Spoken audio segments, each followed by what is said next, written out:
Now, though, it is time for Van the Man Connor, who's our film critic. Van, how are you? Good evening, Petrie. How are you doing, lovely? Do you know what? It's Tuesday. I think it's only just been Blue Monday, so this is ever so slightly grey Tuesday. So it's a greyish Tuesday. Yeah, I'll go with that. I'll go with that, yeah. But you're going to brighten it up for me. So here we go. A complete unknown. Yes, first of two bangers we have for this week. So, Complete Unknown. You can't have missed this one. This is the Timothée Chalamet Bob Dylan movie. Oh, of course, I always forget what it's called. I just don't think it's a very good name. It should be called the Bob Dylan movie. Well, I don't know. Why not have called it The Times They Are a Changin', or Mr. Tambourine Man would have been a good one, to be honest. I'd remember that. Yeah. A Complete Unknown. I'm like... They won't stick. But is it good? Well, obviously, it is a line, obviously, from Like a Rolling Stone. So that's kind of, and the movie does largely revolve around the performance of Like a Rolling Stone. So it is very good. It stars Chalamet as Dylan when he's starting out. It takes place only over a couple of years, and it's very specifically the point at which Dylan breaks onto the folk scene in the early '60s under effectively the tutelage and sort of mentorship of Pete Seeger, who's played here by his fellow BAFTA nominee, Edward Norton. The pair of them are up for BAFTAs for this. And he then sort of bucks with tradition and finds himself on the outs with the entire folk community when he has the unmitigated audacity to embrace electric instruments, leading to the iconic performance at the 1965 Newport Folk Festival and the album, of course, Dylan Goes Electric. So I've got a clip for you. This is quite a cute little moment. This is Dylan going to like a cocktail party, and of course, the minute he turns up, everyone wants exactly one thing of him, and you can guess what that would be. Hey, Pete. Hi. How you doing? Good. Nice Great to see you. How you doing? We made around the world in 80 days, huh? It's a magic carpet ride. Just full of wonder. Full of wonder. This is Becca, by the way. We can talk. Nice to meet you. This is my wife, Toshi. Nice to meet you. I absolutely love your music. I'm such a big fan, Mr. Seeger. Pete. Harold is putting the lean on you there? Trying to get you to play? Yeah, a little bit. All right, well, don't hold it against him. It's for a good cause. Want to use this beauty? They always keep it handy, huh, Pete? He's like a gunfighter with a six-gun, always keeping it close. Oh, the time will come up. That's amazing. And he learnt to play the guitar for that part, didn't he? He did. I mean, that's extraordinary. Yeah, it's all Is that his voice? Well. Or is that It is. Bob Dylan's voice? No, it is actually all Chalamet. So this is from the writer-director of Walk the Line as well, the Johnny Cash one. And Johnny Cash turns up in this as a character played by Boyd Holbrook, but albeit a much more cartoonish and drunken Johnny Cash than we're used to seeing depicted on screen. But yeah, it's all Chalamet performing, it's all Edward Norton performing, and it's like they are performing in the actual scene. It's not like they've just done it and they lip-sync it in the studio afterwards where they go and record it properly. It's all done live. I think this is really, really good. You don't learn an awful lot about what Bob Dylan's like as a man, except he's very difficult and a bit spoilt, which to be fair is probably quite accurate to the modern day as well. Chalamet is very, very good as him though, but it is Chalamet playing Chalamet.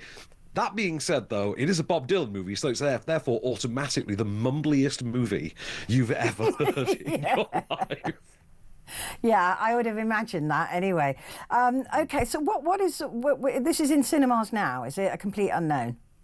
It is. This is in cinemas right now, in fact, yeah. Is it one of those 14-hour films, or do we get in and out? No, it's about 2 1/4, I think. Right. But to be fair, it doesn't feel like it overstays its welcome. Okay. You do romp along with it. And like I say, by the time it builds up to the actual 1965 Newport Folk Festival, you are really in. Like, it gets the vibes down perfectly. Like, I'm not really a big Bob Dylan fan, but I did feel the vibes through this. Oh, yeah, okay, I'm grooving with this, yeah. Excellent. What about Wolfman?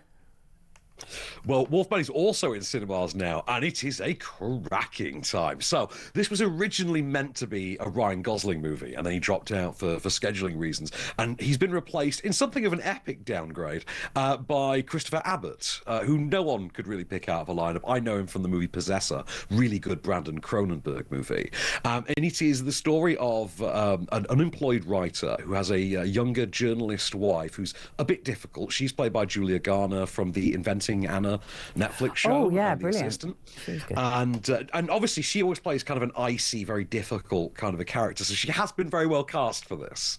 And the pair of them and their young daughter trek out to a remote farmhouse in the Oregon woods that belonged to his late father, ostensibly to pack it up and sell it on. On the way there, though, they are attacked by a wild animal. He gets a scratch on his arm, and they flee inside the house. And over the course of one night, the whole movie takes place over one night, they have to fend off this ferocious, completely unknown creature that's on the outside, whilst on the inside, Daddy starts to get a little ill. Gets a little hairy, does he? Things are getting hairy for Daddy. Yeah, let's just say that. So I've got a clip for you. This is sort of sizzle from the trailer.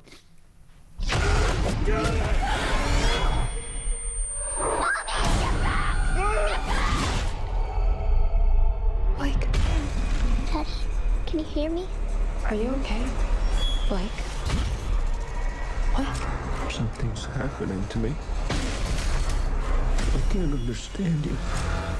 Blake, is that you? Blake, you're scaring me. Daddy, we love you. What's wrong with him?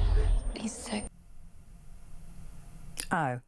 Yeah, that's quite scary. I also think that is everybody's nightmare, isn't it? Their teeth falling out. Certainly mine. Oh, yeah, absolutely. And yes, it is very, very scary. This thing starts with the sequence that reminds you a lot of that great moment in M. Night Shyamalan's Signs, where the alien just walks across the alley and it just shivers you right at the spine. And it only gets more terrifying from there. I thought this was a hell of a ride. It's from the writer-director of... What's the certification of it? It's a 15, and but it follows on from The Invisible Man in a sense. It's the same writer director, and it's another Universal classic monster. It's not as good as The Invisible Man, but Invisible Man was a 5-star movie. This is like a 4.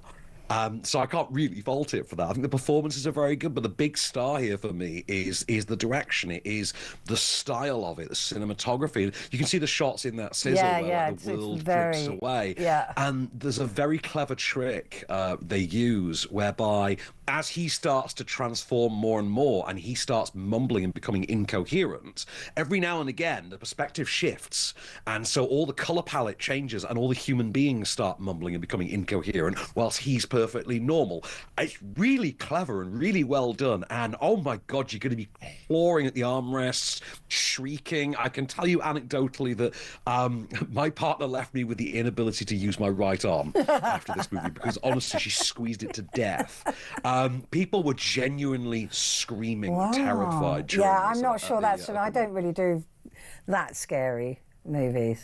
I'll take you, Petrie. We'll have a great time. Have you got the... I'll use the other arm. You use the other arm, yeah. I've got one good one left. I've got one good one left. Well, okay, I'm not sure it's for me, but a complete unknown. I definitely will have a look at that. Let's have a look at, just quickly, we've got about a minute, the Oscar voters building support for juror number 2. Yes, in an act of absolute defiance and something of a finger being thrown up to Warner Brothers because of how badly they treated Clint Eastwood with the release of this film, which at one point they had intended to just dump to streaming. Oscar voters are, voting with their feet, so to speak, and they are pushing for juror number 2 to get an Oscar nomination. We're going to find out later this week. Do they have that sort of power? Can they do that? Can they go against the great? They absolutely can. They can nominate whatever they want, but we shall find out. That would be brilliant, wouldn't it? I would love that as well as a nose to thumb to nose to the how stuck up they can be with movies as well, because actually it is about people enjoying it, and if you enjoy it, you want to see it do well. This was meant to be his final film. This is intended to be like Eastwood's final film. So the idea that you would behave badly towards a filmmaker that has garnered you, I think it's something like 7 nominations and 3 actual Oscars. Yeah, well, good for them then. Insane. Yeah, it is insane. Van, thank you very much indeed. See you soon. Van Connor there, our film critic.